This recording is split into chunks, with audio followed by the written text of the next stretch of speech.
Centimetre ત્રિજ્યા ધરાવતું હોય ને એવા વર્તુળની પરિમિતિ શોધો. વર્તુળની પરિમિતિ શબ્દ આપ્યો છે એટલે કન્ફ્યુઝ નહીં થવાનું કે આપણે પરિઘે જ વર્તુળની પરિમિતિ થાય.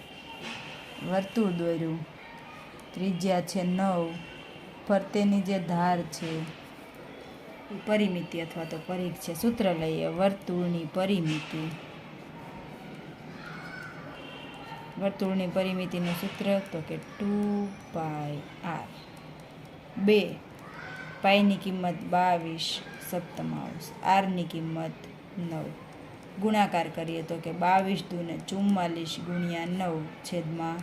44 × 9નો ગુણાકાર કરીએ તો 44 × 9 396/7. ભાગાકાર કરીએ એટલે આપણને આન્સર મળશે 56.57. તો આ વર્તુળની પરિમિતિ કેટલી થશે તો કે 56.57 સેન્ટીમીટર.